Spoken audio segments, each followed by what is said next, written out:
Ready అండి. Sorry అండి, direct Chennai నుంచి వస్తున్నాను. సో మేబీ డైరెక్ట్ ఎయిర్పోర్ట్ నుంచి వస్తున్నాను. సో మీరు వెయిట్ చేసినందుకు థ్యాంక్ యూ. అండ్ సంగీతం సినిమా, సంగీతం శ్రీనివాసరావు గారి సినిమా. అండ్ ఆయన ఆల్మోస్ట్ ఒక 13-14 ఇయర్స్ తర్వాత మళ్ళీ డైరెక్ట్ చేస్తున్న సినిమా. అండ్ ఒక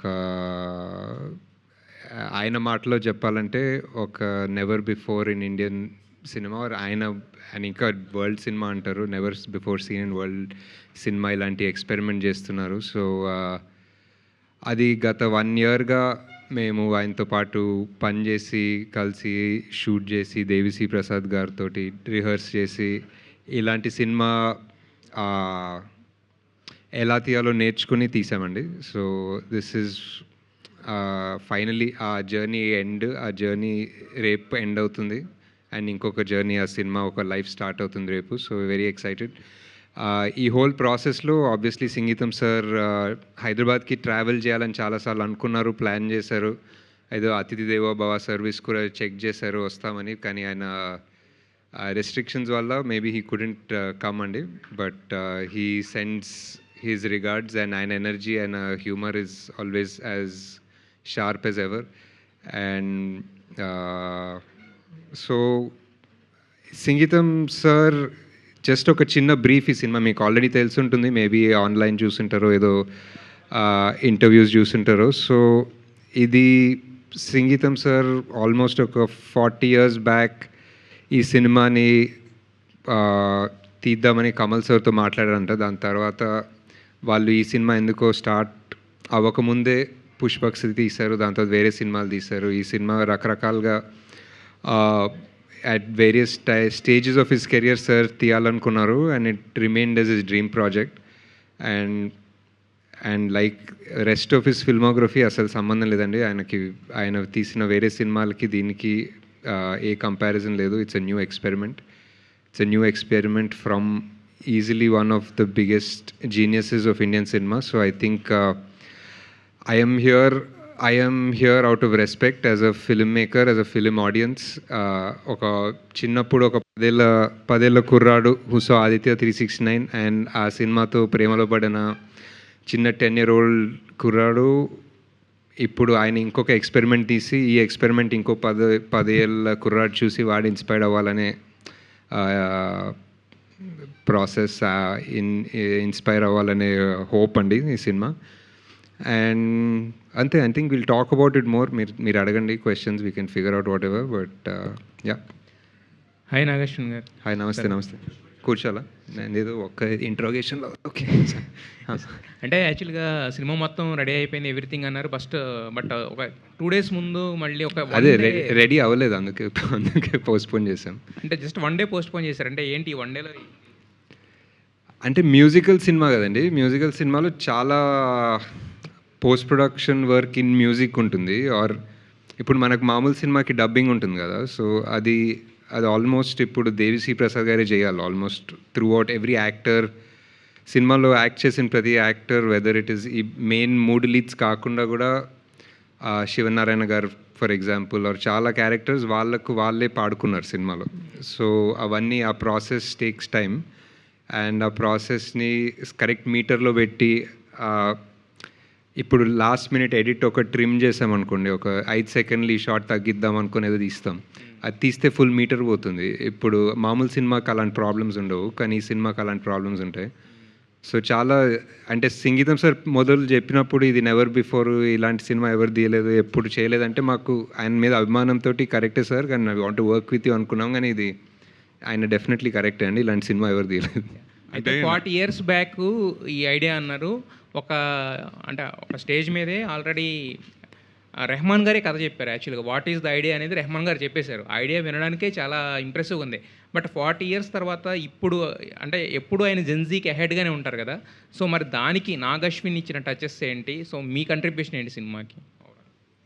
అదే ఆయన మీరు చెప్పినట్టు ఇప్పుడు ఆదిత్య 369 ఈరోజు రిలీజ్ చేసిన అహెడ్ ఆఫ్ ఇట్స్ టైంలానే అనిపిస్తుంది. సో ఇప్పుడు ఆయన ఆదిత్య 369లో ఏఐ గురించి ఎలా మాట్లాడారో ఇప్పుడు కూడా అలానే మాట్లాడుతున్నారు. సో ఆయన స్టోరీస్, ఆయన ఐడియాస్ ఎప్పుడు ఏజ్ అవ్వలేదండి. So I'm there only to help ఆయన విజన్ని ముందుకెలా తీసుకెళ్లాలని ప్లాన్ అంతే. అంటే ఈ కథ ఎప్పుడో మీరు already 40 years back sir 40 years బ్యాకే అందరూ చేద్దాం అనుకున్న సినిమాని మీరు ఎప్పుడు విన్నారు ఈ కథ?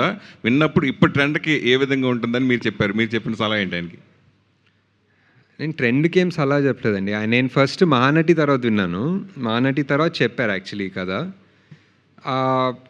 నేను ట్రై చేస్తున్నాను ఇలాంటి సినిమా, ఇలాంటి యాక్టర్స్ కావాలని. దాని తర్వాత మేము వేరే మూవీస్ చేసుకుంటూ పోయాం. మళ్ళీ 2021లో ఆయన వేరే యాక్టర్స్తో ట్రావెల్ అయ్యేటప్పుడు అప్పుడు విన్నాను ఒకసారి. దాని తర్వాత అరౌండ్ 23 కల్కి ఎండింగ్ ఆ టైప్లో ఆయన ఇంకా వేరే స్టోరీస్ ఏదైనా ఉంటే చెప్పండి సార్, లేకపోతే అలా వేరే వాళ్ళు అడిగే టైంలో ఆయన ఓన్లీ ఈ ప్రాజెక్ట్ మీద అంత ప్యాషనెట్ ఉన్నారని తెలిసింది. ఆల్మోస్ట్ మానటి నుంచి కల్కి ఎండింగ్ ఆల్మోస్ట్ 5-6 ఇయర్స్ టైమ్. మనకు 5-6 ఇయర్స్ ఒక కథ మీద ఎవరు ఉండం ఇప్పుడు కూడా. సో ఆయన అంత ప్యాషనెట్ ఉంటారంటే they must be something. So we really just wanted to make it happen. ఆయన ఇష్టపడిన వాళ్ళు అంటే ఎవరు ఉంటారు, డైరెక్టర్ చాలామంది ఇన్స్పిరేషను. అయితే మీకు మరీ భక్తి అన్నట్టుగా మొన్న ఫంక్షన్లో చెప్పులు కూడా తీసేసి మీరు కింద కూర్చోవడం ఒక ఎంత అయితే చెప్పులు కూడా తీసేసి అంత స్వామి భక్తి మీకు అసలు ఆయన ఎప్పటి నుంచి ఆయనతో మీకు కలిగింది? అంత అంటే జస్ట్ ఆయన స్టేజ్ మీద వెళ్ళేటప్పుడు వీల్ చైర్తో వెళ్తున్నప్పుడు జస్ట్ అక్కడ ఉన్నా అండి. అక్కడ ఆయన్ని పంపించి పక్కన కూర్చున్నా అంతే. సో పెద్ద అంత సీన్ లేదు అక్కడ. బట్ డెఫినెట్లీ చాలా భక్తి, definitely lot of respect. But ఆయన కింద మామూలుగా నేల మీద కూర్చుంటే చెప్పులు అడ్డం వస్తాయి, సో ముందు పెట్టుకున్నా అంతే. దానికన్నా పెద్ద డిస్కషన్ లేదు అక్కడ. సంగీతం గారు హలో ఏంటండి? సో 40 ఇయర్స్ బ్యాక్ అనుకున్న సబ్జెక్ట్ కదా, అవును. ప్రజెంట్ జనరేషన్కి తగ్గట్టుగా what are the changes you made? Sir Singeetam sir actually నాకన్నా మోర్ అడ్వాన్స్ జనరేషన్ అనిపిస్తుంది. ఆయన జెన్ ఆల్ఫా లాగా అనిపిస్తుంది నాకు, జెన్ జీ కూడా కాదు.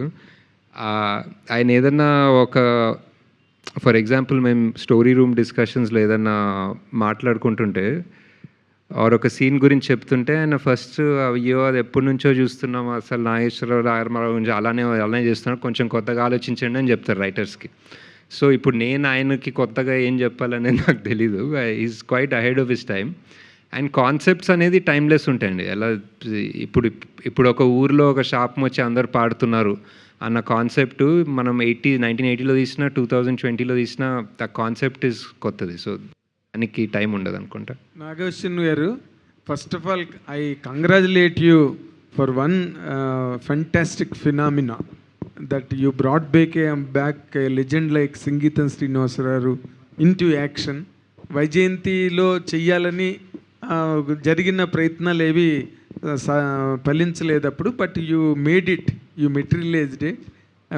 I congratulate you for that. It's a very great gesture from your side. And ఇప్పుడు ఈ సినిమాకి సంబంధించినంత వరకు music is being heard as a predominant factor of the film. ఏంటండి ఇది? అంటే మ్యూజిక్ కల్చర్కి సంబంధించిందా, లేకపోతే మ్యూజిక్తో కమ్యూనికేషనా, లేకపోతే మ్యూజిక్ ఒక క్యారెక్టర్ ఆ సినిమాలో ఏంటి? What is that part played by music in this film? అదే చెప్పాను కదండి, ఊర్లో ఒక శాపం వస్తుంది. ఆ శాపం వల్ల అందరి పాటలు అవుతాయి. ఇప్పుడు మీరు అందరు నాకు క్వశ్చన్స్ అడుగుతున్నారు కదా, ఆ క్వశ్చన్స్ పాటల్లో అడిగితే ఎలా ఉంటుంది అనేది ఇప్పుడు మీరు ఒకసారి ట్రై చేసిన, ఇప్పుడు మీ నెక్స్ట్ క్వశ్చన్ ఒక పాటలాగా అడగండి నన్ను, నేను పాటలాగా ఆన్సర్ చేస్తాను. అదే సినిమా అనమాట. అంటే ఎన్ని పాటలు ఉంటాయండి మొత్తం? పాటలు కాదు కదండి, ఇది మాటలే పాటల్లాగా చూపిస్తూ ఉంటారు. కానీ అదే దట్స్ వాట్, ఇది మాటలే అనమాట. ఇప్పుడు పాటలు అంటే ఇప్పుడు మన సినిమాల్లో ఒక 3 సీన్ల తర్వాత ఒక పాట వస్తుంది కదండి, సో అది పాటలాగా అనిపిస్తుంది. ఇప్పుడు నాన్ స్టాప్ ఒక రాగంలోనే మాట్లాడుతూ ఉంటే అది పాటలాగా అనిపించదు. ఇప్పుడు నేను సినిమా చూశాను, సో ఆబ్వియస్లీ చూసి ప్రాసెస్లో ఉన్నాం కదా. సో ఒక 10 minutes ఆర్ వాట్ ఎవర్ ఆఫ్టర్ ఇది స్టార్ట్ అయిన తర్వాత మనం ఇక్కడ పాటలు జరుగుతున్నాయని మర్చిపోతాం అనమాట. మనం రెగ్యులర్ కమర్షియల్ సినిమాకి వెళ్తే ఒక సడన్లీ ఒక 3 సీన్ల తర్వాత ఇప్పుడు ఒక సాంగ్ స్టార్ట్ అవుతుంది. సో అప్పుడు ఒక సాంగ్ స్టార్ట్ అయిన ఒక అవేర్నెస్ ఉంటుంది మనకి. ఇక్కడ అవేర్నెస్ ఉండదు, ఇది జస్ట్ అలా వెళ్తూనే ఉంటుంది. It's part of the world అనమాట. ఆడియన్స్ ఎలా రిసీవ్ చేసుకుంటారు అనుకుంటున్నారు? I think just for example ఇప్పుడు మీరు 30-40 years బ్యాక్ పుష్పక్ గురించి ఎవరన్నా ఇంటర్వ్యూలో అడుగుంటే ఇప్పుడు మూకీ సినిమా ఎలా యాక్సెప్ట్ చేస్తారు, అసలు మాటలే ఉండవా, ఇప్పుడు ఎలా కమ్యూనికేట్ చేస్తారని ఉంటే ఐ డోంట్ నో, సంగీతం సార్ డెఫినెట్లీ ఏదో మంచి రెస్పాన్స్ ఇచ్చేవాళ్ళేమో. సో సేమ్ థింగ్ హియర్ అండి. ఇట్స్ ఆ వరల్డ్, ఆ characters, it's a fantasy comedy in a way. Musical కూడా అనకూడదు అనుకుంటా, బికాజ్ ఈజ్ ఫ్యాంటసీ కామెడీ అండి. It's fun. కలిగిటివ్ ప్రోగ్రెస్ ఎంతవరకు ఉంది సార్? ఏంటి వినిపించలేదండి నెక్స్ట్ క్వశ్చన్. సంగీతం గారు సార్, సంగీతం గారు ఈ కథని కమల్ హాసన్ గారి గురించి రాసుకున్నారు, కానీ కమల్ హాసన్ సార్ చెప్పారు ఎప్పుడు, చెప్పారు, ఆయన okay. గురించి రాసుకున్నారని అనుకోలేదు. Okay okay